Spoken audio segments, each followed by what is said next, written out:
सोबत असेल जाणीव। रोखोक बातम्यांसाठी पाहत राहा जाणीव मराठी। होऊ दे जाणीव। लाईक करा, शेअर करा आणि सबस्क्राईब करा आपल्या हक्काचे चॅनल जाणीव मराठी। त्यामध्ये बाबासाहेबांनी दिलेलं संविधान आणि संविधानाच्या माध्यमातून आम्हाला मिळालेली लोकशाही, त्यामुळं आम्हाला माहिती आहे, आमच्या पत्रकार बंधू म्हणतात आम्हाला एकच साहेब बाबासाहेब।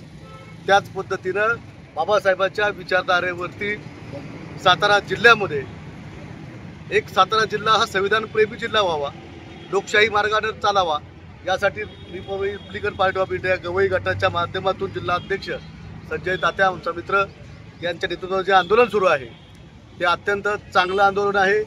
आमचा Republican party of India A for Ambedkar या पक्षातर्फे आम्ही या आंदोलनाला पूर्णतः पाठिंबा देतो।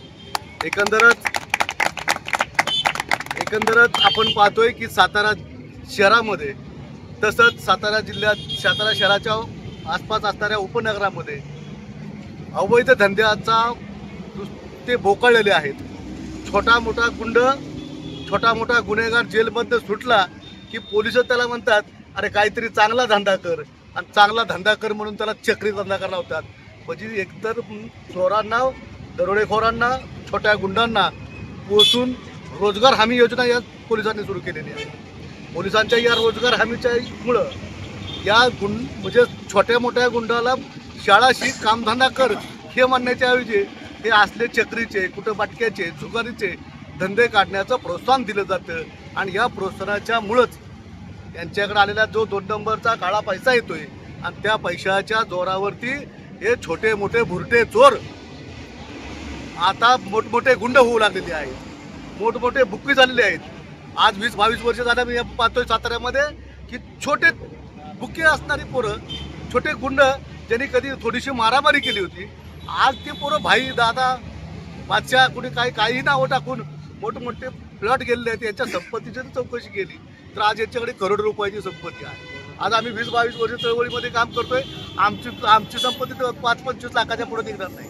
पण आज हे भाड्यांनी, पोलिसांनी या सर्वांना इतकं पाठीशी घातलेलं आहे की त्यामुळं हे साताऱ्यामधील सामाजिक सलोखा धोक्यात आलेला आहे।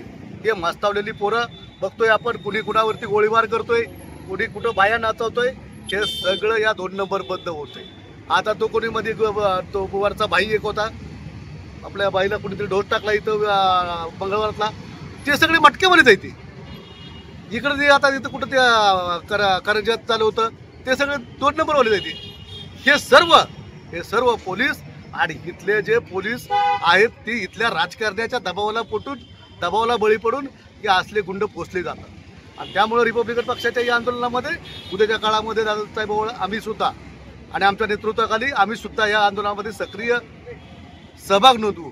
आज आम्ही पाहतोय की गल्ली बोळामध्ये चक्री नावाचा प्रकार सुरू झालेला आहे।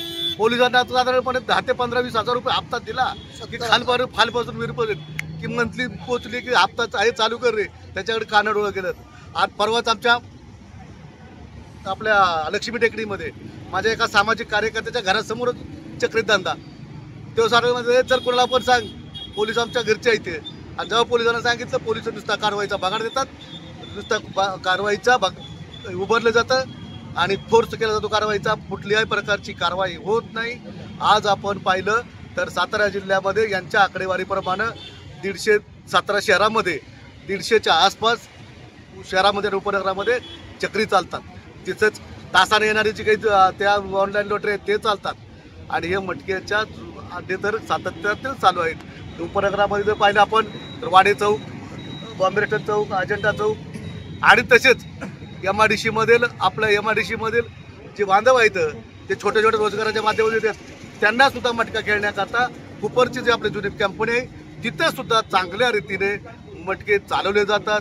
त्यानंतर आपण पाहतोय की इथं प्रीती एक्झिक्युटिव्हच्या आसपास अनेक धंदे आहेत आणि हे धंदे फक्त आणि फक्त पोलिसांच्याच आशीर्वादाने चालू आहेत। याच्यावरती कुठलीही कारवाई होत नाही।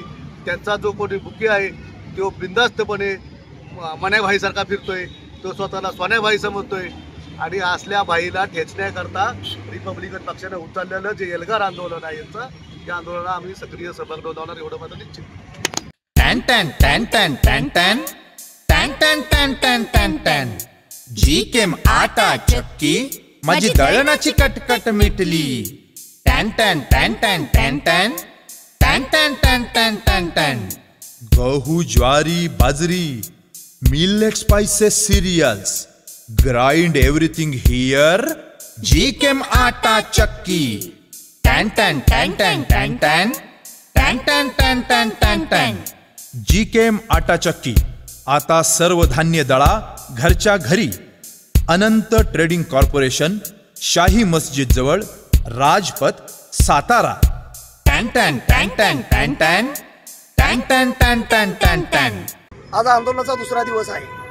सातारा जिल्ह्याचा बीड जिल्हा होऊ नये, या ठिकाणी वाल्मिक कराड जन्माला येऊ नये, या ठिकाणी खोक्या जन्माला येऊ नये, इथल्या आकांडला ठोका टाकण्यासाठी आम्ही आंदोलन उभारलं. पण माननीय दीपक भाऊ निकाळे यांच्या राष्ट्रीय नेतृत्वाखाली सातारा जिल्ह्यामध्ये RPIचे काम करणारे सातारा जिल्हाध्यक्ष आमचे मित्र आदरणीय दादासाहेब ओवाळांनी सांगितलं, हा सगळा 2 नंबरचा धंदा पोलिसांच्या वरदहस्तानं चालू आहे आणि पोलिसांचा वरद असल्याशिवाय हा 2 नंबरचा धंदा 1 नंबर पद्धतीनं अव्याहतपणे चालू शकत नाही.